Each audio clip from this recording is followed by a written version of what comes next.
Well, hello. Hi. We're not introing today. We just go straight to it, right?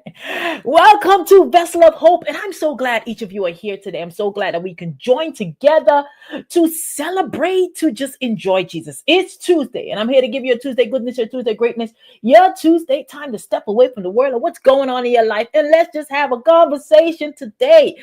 We're sorry about the delay. We're having some technical difficulties. Technology, it's like a love-hate relationship you're going with technology. I love you today. I don't like you tomorrow. I don't even know if you're still in a relationship sometimes, right? But we are here and we're ready to have our conversation. Thank you all so much. But hey, this is what I need for you to do for me today. For those of you that are on Facebook, please go ahead and show some love. Click the love button. Go ahead and share it. Share it on your wall. Someone may pass by and say, hey, who's that lady? What's she talking about? And may want to listen. And it may bless their soul. They may enjoy today. I don't know. And for those of you on YouTube, go ahead and give me the like button. Go ahead and like. And if you have not subscribed, please go ahead and subscribe. Go ahead and subscribe for when we're coming on. You might see some pop-ups. So go ahead and do that so you will know when we are having some activities happening here in Vessel of Hope. And back to YouTube again. Back to Facebook. So on Facebook, for those of you, if you have not done it, go ahead and follow. Follow right at the top when you go to Vessel of Hope. You see something say follow. Click the follow button and follow us. Right, Prophet Loretta? Let's do this together. Love, like, share, and comment. Thank you, thank you, thank you. Well, today we're going to talk about almost. We're going to have a conversation about almost. Sometimes in life, as you go through life, you're going to have an almost. We're all going to have an almost, going to hit, it's going to punch, it's going to come in our way sometimes, right? You almost gave up. You almost forgotten. You almost didn't make it. You almost didn't go. These are some almost that you say when you're having a conversation like, man, girl, I almost didn't come. Girl, I almost didn't make it. Girl, I was almost around the corner and I turned it back. So there's a lot, there are lots of almost, right? But through all of the almost, you made it. Sister, brother, you made it. Say, I made it, Prophetess Loretta. Prophetess Guy, you made it through the almost, Sister Trinity. So there's a lot of almost, and you make it through the almost, right? But what is almost? What is really almost? Almost is not quite. Almost is very nearly, but not exactly or entirely, right? So it's a almost, right? There's a lot of almost. Again, I say in life, there's a lot of almost that you go through, almost that you talk to, and it's so funny sometimes. You're having conversations like, girl, you don't even know almost. Ooh, you throw the almost out there, right? So almost again is not quite or very nearly or not exactly or entirely. That's what almost is. So, but almost is not necessarily a bad thing. It's not necessarily something negative, right? You could have almost cursed somebody out. Boy, I almost, ooh. When we were younger, people used to like to say in the bed, they used to like to say, man, I tell them how the mother made them. I tell them how the mother made it, right? So you almost told them how their mother made them. You almost punch them in the face. Ooh. You see, I used to like to do this, like, you see this here? This is the power tool here, right? Right, Prophetess Loretta? You almost punched them in the face. You almost had messed up. So almost is not necessarily a bad thing sometimes. Almost is a good thing. I almost did something I shouldn't do, right? I or even on the flip side, being a bad thing. I almost turned around, but I didn't. I went anyway and I did what I had to do. I almost stopped myself, but I did it. I did it anyway, right? So there's negative and there's positives with the almost. But you didn't. You didn't do the bad things. You didn't do the negative. You kept on going. You said you almost, but you didn't. So there are two specific things, questions that I want us to answer today. We're dealing with almost as we're having our conversation, as we're talking about the almost. Listen, Evangelist Lydia. Sometimes I get confused myself when the Lord gives me a topic and I'll sit in front of my computer and I was like, I don't know what you're trying to say here, Jesus. You just give me this word. You just give me this title. You give me these bullet points. Where are we going here? And my natural self, want to go somewhere else. But God's like, nope, this is where we go. So we're going to see where the Lord is taking us as we're having our conversation today with the almost, right? So there are two specific questions that we're going to talk to ourselves about today, Prophet Loretta, with the almost. Did you guys share? I see you all are commenting, but did you like it? Did you share? Did you text it to someone? Do it for me, right? So we're having two things we're talking here about with the almost. Two questions. The two questions are, why do you go to the almost, right? And how do you get back from the almost? So the first question, why do you go to the almost? Why are you in the almost? Why? I, I almost told him. I almost told him about his mother. Right? How? Why do you almost go there? And then how do we get back from the almost? Right? So you get to the almost when you're unsure. That's the first thing I have for you. When you're dealing with why do you go to the almost? When you're unsure, you go to the almost. When you're unsure about your future, or when you're unsure about your current situation. I'm unsure about my future. I'm unsure about my current situation. So here I am. Here I am in the almost with the unsurety. It is at this moment of unsurety that the almost comes in and clouds your thoughts, right? Because you're sitting there and you're contemplating and you're thinking and you're processing and you're trying to figure out why we here, how we got here, how we gonna get out of here. Because now we're sitting in the almost, we're in a cloud. We're in a cloud, and now we're in the uncertainty of things. We're in the uncertainty of how things are going to work out, right, Prophet Loretta? We're in the uncertainty of how it's going to get better, of how we're going to move our way around to get out of it. So here's where the almost is at. The almost is there to even cloud your thoughts. Sometimes the almost will try to take your faith away. Yes, it will. Sometimes you're sitting there, Prophetess Guy, in that almost, right? And it will even try to take your faith away, because you're still sitting there and you're saying, this is how it works. Sometimes you're sitting there and you're almost running out of time.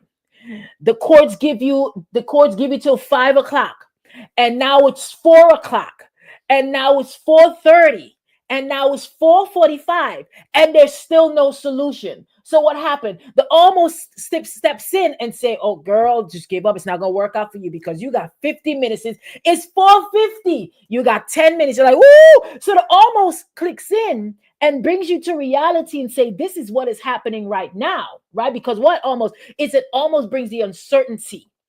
So you're sitting in the uncertainty. This is what's happening right now. I don't know. I don't know how this is going to work out. I don't know how I'm going to make it. I don't know how this is going to, I don't see this working out too well. Now it's 4:55 and you got till 5 o'clock. It's 4:55. You're 5 minutes away. So it almost comes in and it sweeps your faith and say, I don't see it working out. I don't see God moving this. Sister White, I don't see how this is going to happen. I don't see how it's going to come through.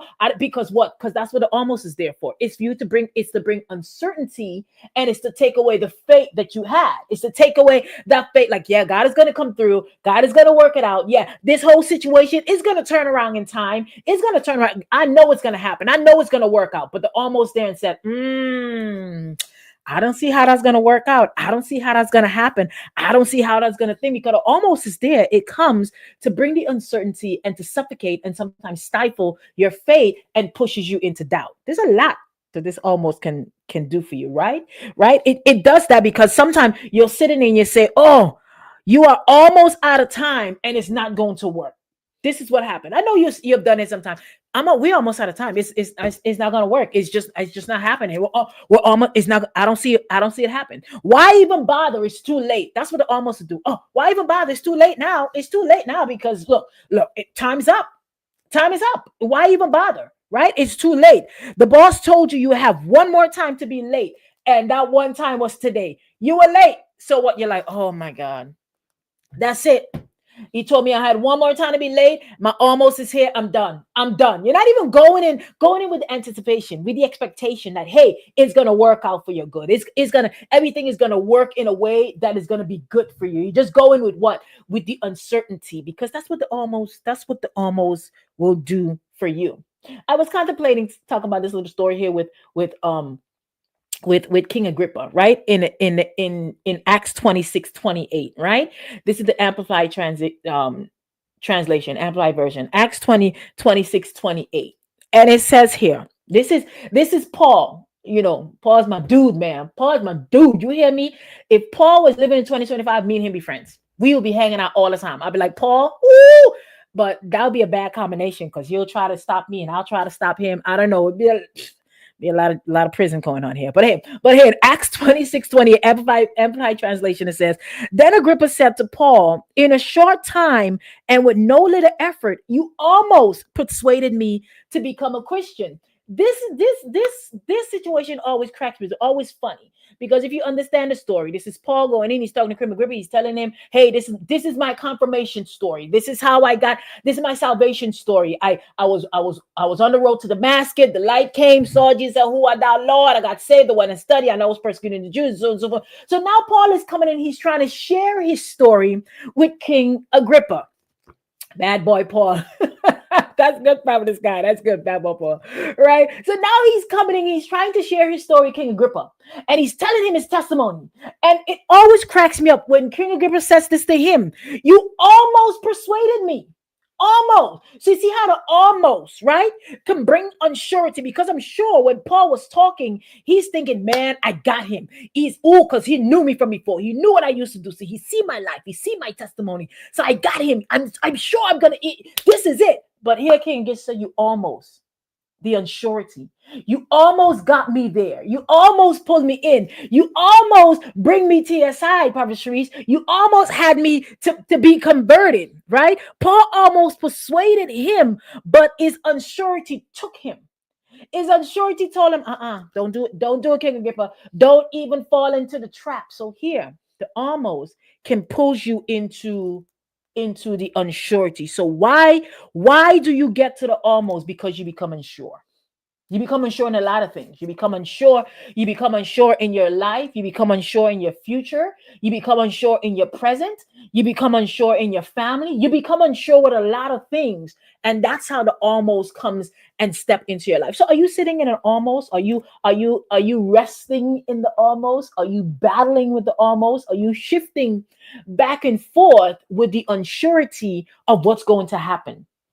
Is God really going to come through? Is this really going to work out for me? Am I really, if I leave this job, am I really going to get a better job? Are my kids really going to be better? Are they really going to move from that lifestyle and become the person that I raised them to be? Is my husband really going to change and be a better man? Is he even going to get saved? Is my wife even going to get saved? Is she really going to come to know the Lord and get a relationship with God? There's a lot of unsurety when you're sitting in the almost, right? So the second thing, right, is how do you get back from it? How do you get back from the almost? First, why did I get there? How did I get there? Why did I get there? The unsurety leads you into the almost. Prophetess Diaz. Ooh, the pollen is blazing today. You hear me? The unsurety leads you into the almost. And now that you're there, now that you're unsure, now that's right. Yes, Prophet. Yeah, thank you, Prophet. You want it, right? Now that you're unsure, now that you're sitting there, now that you're pondering, now that you're trying to figure out, because you're sitting in a place where you're saying, okay, I see it work. I saw it working out. I saw it looking good. But now you're saying, oh, you know what? I don't know. So now that you move from there, now that you're already there, right? How do you get back from that? How do you come out from the unsurety? How do you come back from where you were that wasn't nice, that didn't look good, that wasn't appealing, that wasn't the best place for you to be? How do you come back from it, right? There's a conversation with a man named Asaph, right? Not Asaph, not the singer or the rapper, whatever he is. Asaph, right? Asaph was a worshiper. He was a worship leader, right? During the time of the reign of King David. And he's a funny guy. His guy, we say chap. He's a funny chap, right? Asaph is a funny chap because he begins to write. He writes in Psalms 73. He begins to write this story, and I love it. It cracks you up. In Psalms 73, and I'm going to read verse 2 in the God's Word translation. As Asaph, he's sitting down, he gets his pen, and he's saying, let me write this thing here to the Lord. And you know what? This is a side note. It's so funny. You have to be careful when reading the book of Psalms, because sometimes you read the book of Psalms and you think the entire Psalms was written by David. So you need to be careful with that, because when you find out the true author of who writes it, because we see some parts even Moses write it. But anyway, that's another story. We're not dealing with that. But when you find out that it wasn't David that wrote this, that it was Asaph that wrote this, he took the time to write this because he was having a problem. And he says here in Psalm 73, verse 2, he was in his almost, right? God of a translation. He said, but my feet had almost stumbled. They had almost slipped. Cracked me up. I don't even know why this made me laugh. It made me laugh because he said, my feet had almost stumbled. That almost made me slip. When you have time, read the entire Psalms 20 because you're gonna laugh, you may cry a little bit, and you're gonna smile at the end. Because watch, because Asaph here is looking at all of these, he's looking at his surroundings, and we do it. This is how you know he's a funny dude. He's a funny dude. This is how you know that you're sitting in the almost, right? And you're trying to find your way back because Asaph is here. He said, my feet almost stumble, my feet almost slip. Because Asaph is sitting here, he's writing this. And why is he writing this? Because he got to a place where he was annoyed with the wicked. He was looking at the wicked. He's looking at the wicked. He's seen their prosperity, and he even envied the arrogant. Read the whole chapter. He envied the arrogant. He's looking at the wicked. And now he's saying how wonderful they are, how they're having all of these great things. They have no worry. It's funny because he's saying, look, they're laughing. They have no worry in the world. They can pay their bills. They can live their life. They're just doing whatever they want to do. But he's like, but I'm here and I'm looking at them. So Asaph gives us an example of when you are sitting in this almost, right? And he lets us know how to get back by stop looking at others. Stop looking at others, because this is what Asaph is doing. He's looking at everyone. He's looking at the wicked, and he's saying, I'm envy of the arrogant. I mean, he was in a place. You ever been in a place? He was in a place. In this almost place, he was in a place where his feet was almost stumble, and where his feet almost slip, because he's sitting there looking at people. So to get back from the almost, tell yourself, I'm gonna stop looking at people. Take a sip. I know you guys probably heard that right there. I'm gonna stop looking at people. And this is what Asaph said. I looked at them, I see them, because he's a funny guy, because he's talking about how wealthy they are, how their life looks so great, how they look like they're prospering. Stop looking at people. To get back from the almost, you stop looking at people. So what if they look like their life is all together? You know, you've seen them. You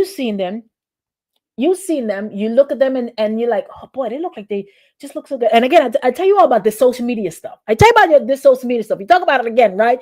This social media, people will put up stuff. They'll put up their family. Listen, true story. This time, I was on social media one time, and I saw someone put up a picture, and they put up a picture, and they're posing.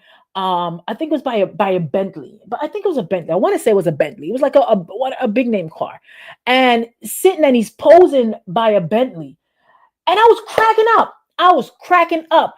And then someone was like, man, that's a nice car. People are commenting, that's a nice car. Wow. Blah, blah, blah. And I'm like, boy, oh boy. You see what I'm saying about social media? How it can just make people just go off the wall and just make them live in a false reality. And people look at them and say, wow, that's a nice car.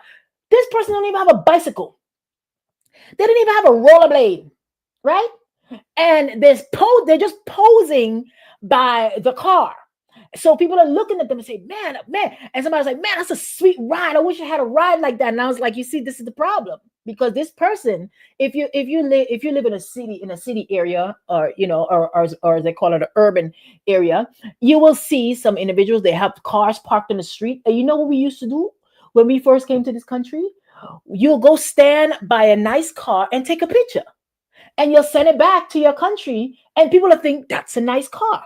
You'll walk by in certain spots or certain neighborhoods, and you stand in front of someone's nice, beautiful house, and they'll take a picture, and people will think that's your house. So this is what this person did, just walking by a street and saw a nice Bentley and told someone to take a picture and poses as if it's their own. That is their false reality they're living in. And that's what sometimes you go and you look, man, that's a sweet ride. And you think it's theirs, but it's not. But here's what the almost is. It makes you look at people, look at situations, look at circumstances. Boy, they got it good. They got it together, not knowing that's not really their car. Man, look at that big house.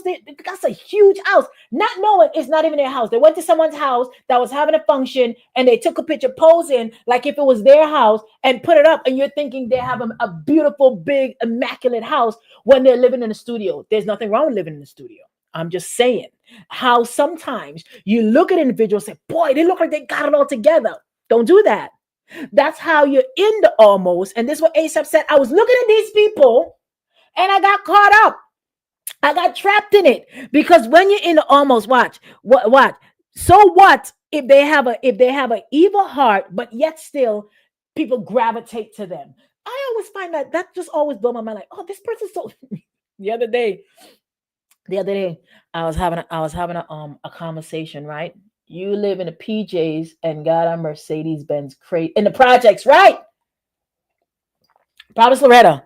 This is true. I knew of this guy. I'm going to get back to what I'm saying. I knew of this guy, right? He lived in the projects. He lived in the projects. And he had a BMW and a motorcycle.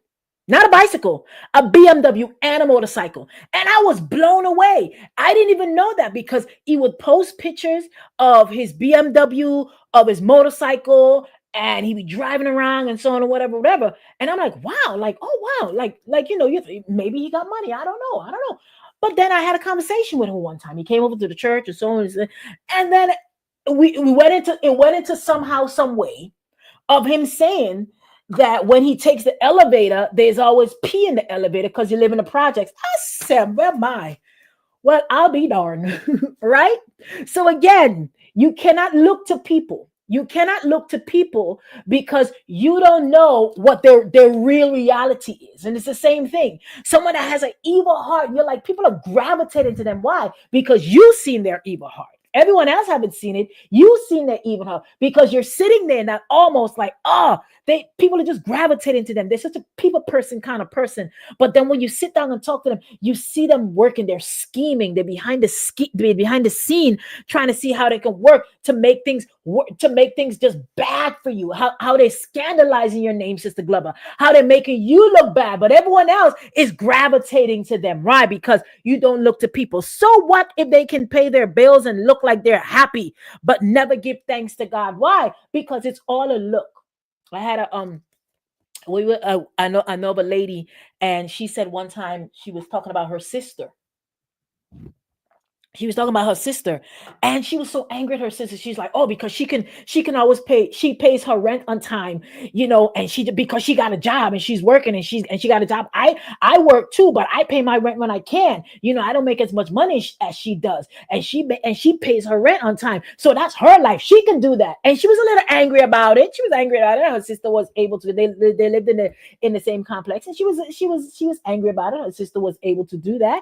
But what? She was looking at her sister's life and saying, because her sister can do that, she's sitting in the almost, where now she's like, you know what? Now she's unsure about herself. And that could be what can happen when you're sitting in that almost and trying to get out of it. You sit there and you're angry at yourself because you're looking at others. I'm guilty. Sometimes I look at people, I'm like, oh boy, they just get on my nerve. They irritate me. And I'm like, wait a minute, Marcelle. Calm down, Marcelle. Stop. Don't even. Just don't look at them. Just pay them no mind. Just step away from them, because if you're looking at them, if you're thinking about them, they're gonna get you angry. What is gonna make you sit in that unsurety. It's gonna make you sit in that place of just being annoyed, of being angry. And you're like, oh, I don't even understand. Just get out of it. Get out of the almost. Oh, they're living their life. They're doing good. No, that's what you think. I always say this, right? Prophetess Loretta, jealousy blinds you. Absolutely. And that is absolutely true. And I always say this, people will show you what they want you to see. You may never know the true color of someone until you're with them a long while. Why? Because Mother P always said this: come see me and come live with me is two different things. I see someone, oh, this person seems nice, oh, blah, blah, blah, blah, blah. But you go live with them. You live with them for a week. You said, nah, I gotta get out of here. I gotta get out of here. This person trying to take me into the uncertainty. They're trying to make me feel like I don't even know my own name no more, right? So we have to be careful. We have to be careful of those things, because again, people will show you what they want you to see. People will tell you what they want you to hear. They're not going to show you their true self. And this is why sometimes you're with someone, you're married and you're with someone, and all of a sudden you wake up 5 years later and you're like, I don't even know you. I don't even know you. Because when you were dating, they're showing you what they want you to see. They're showing you the good. Oh, they're so romantic. They open the door for me. They give me flowers. They tell me how beautiful I am. All these great things. I've never seen them angry before. Ooh, this is an amazing person. Never angry before. 5 years. Now you're married 5 years down the line. They get angry. They're breaking up the cupboards. They're taking the door off to the car. I mean, they just, ooh, you're like, ooh. I didn't know who this person is, right? Because again, they'll show you what they want you to see. So stop looking at them. Stop looking at the ones that look like their life are put together, look like things are going wonderful for them. Stop. Get out of that because what? That's why you're sitting in the almost because you're thinking about others. You think about what they have. Oh, they have that big old house and I'm still sitting here. They got a 10-bedroom house and I'm living in a 5-bedroom house. But it's only you alone. What you gonna do? Man, what you gonna do with a 10-bedroom house? Are you gonna be able to clean it all the time? Brothers guy? Is that gonna work for you? Because you're sitting in the almost. Stop looking at them because it will lead you into the almost of wanting what they have, the almost of wishing that you were them, the almost of not appreciating what you have. And that's how we get out of the almost, by appreciating what you have. It moves you away from the unsurety. Okay, well, you know what? I may not have the new Jordans, but at least I got feet. Because there's some people that do not have feet and they can't wear shoes. They always hear the story about that, right? Oh, I wish I was eating a steak. Well, but I have this piece of chicken. I'm eating this chicken. Appreciate that. Because there's some people who cannot eat through their mouth. They have to be fed through tubes. So you have to appreciate what you have.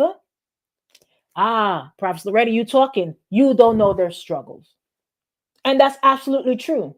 You don't know their struggles. You don't know what they're portraying to you, but what's going on behind closed doors. You don't know that you're thinking, oh, they have an amazing house. Their job, they look like they have a great job. They're dressing so amazing. They look so great and so on and so forth. And then when they go home, all they got to eat is beans and a slice of bread. Because you don't know. Because you have to stop, right? Stop wanting what they have.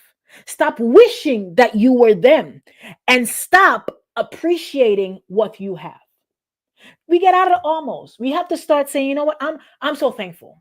I'm so thankful, and sometimes we wait until Thanksgiving to say, oh, I'm thankful for this and this and this and this. And just yesterday I was sitting and I was telling Mother P, y'all, I was out and I was so thirsty.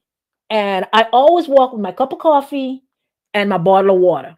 Always. So the other day I went out and I said, okay, you know what? I left water in the car. So I don't need to walk with a bottle of water. I'm driving, I'm finishing my coffee, taking Mother P around, finish my coffee, and I'm thirsty. Like dehydration is knocking in right now, right? So I pulled the bottle of water that I had back there. I had this much water. Y'all, I was struggling. I said, oh my God. So I was telling Mother P, I was like, I'm so tired. Mother P she have her little, she got this floss that keeps her juice or her water cold all day. So she like a little bit of ginger ale and a whole bunch of water in her little floss. So I was like, oh my gosh, I'm so thirsty. So I drank my little bit of water and I was telling Mother P, I was like, I'm so thirsty. But I was like, you know what? I'm thankful that I had that little bit of water. It saved me and kept me till I got home, right? And Mother P, she had a little floss when she went into appointment, and I was like, ooh, and I was drinking it down. I was like, oh, she got ginger ale in this. I don't need no juice. I needed some water to sustain me. So what? So I said, you know what? I'm just thankful that I had this little bit of water. I came home and I was telling Deacon Liam, and he's looking at me like, huh? I don't get it. He don't get it. He don't understand the struggle, right? So you have to be thankful. Be in a place of I'm thankful for what I have. I'm thankful for, even though it may not be a much, it may not be a lot, but at least I have something. And that's how you get out of the almost. Look what happened to Asaph in the end. After he went to a place of being mad at everybody, and being even envious of the arrogance. This it cracks me up. Envious of the arrogant, Mad at the each talking about the wicked, how they have this, how they look so great, their life is put together, they got everything going on. Oh, life is just so amazing for them because this is what they're showing him. This is what he's seeing. And then he catches himself. And he says this in Psalm 73, verse 25, God was translation. He says, as long as I have you, I don't need anyone else in heaven or in earth. He caught himself and said, wait a minute. I got Jesus. I got Jesus. So I'm getting myself out of this almost. I'm getting myself out of this uncertainty because I have Jesus. So I don't need anyone else. I don't need to look to them no more. And that's what you got to do with yourself. So you know what? I'm not gonna look at these people no more because they get on my nerves. And you see it. You're human. You're natural. You sit in your workplace and you see a coworker and they look like happy-go-lucky, like their life is all put together, and you want to walk over and punch them in the face because they smiling all the time. And you're like, oh, don't look at them no more. Don't look at them no more. Their life is their life. Their life is not your life. You you look at your brother and sister, they come to church and they're married and they look so sweet, they look like they're happy, and you're like, oh, I just want to knock them out. Don't look at them. That's their marriage. You don't know what happens when they go behind closed door. They fighting with their kids all the time. They try. Do you see them come to church with their kids?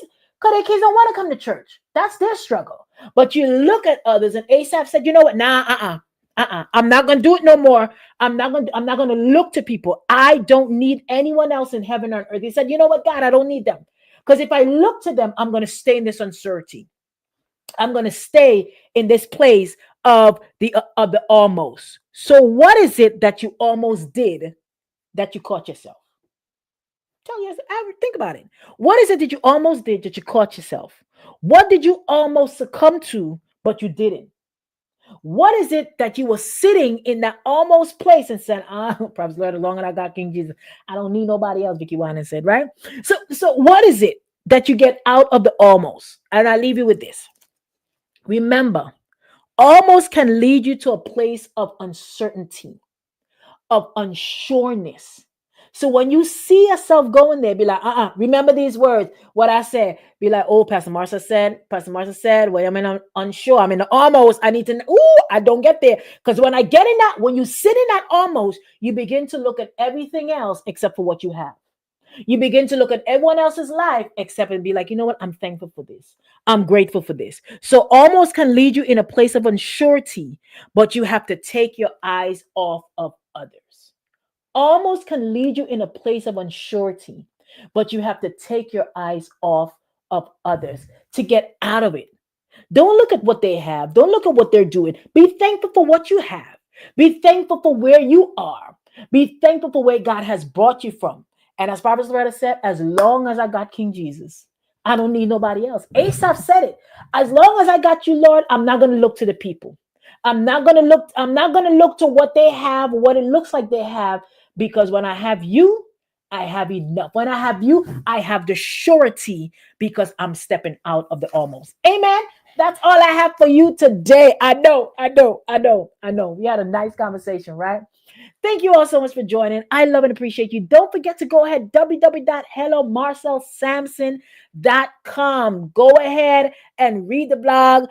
Right, comment on it. Like the post, comment on it. I read your comments. I reply back myself. And don't forget to like, love, and share on Facebook and YouTube. And I thank you all. I love you all so much. Let me pray for you, Lord. I thank you for your people. Thank you for keeping them. Thank you that even if they're moving into the place of the almost, they can find their way out. They can move away from the unsurety and not look at others, but look at what they have and what they should be thankful for and grateful for. Continue to keep your people and bless them. In Jesus' name, amen. I love you all. I see you all again next week. God bless you. Mwah.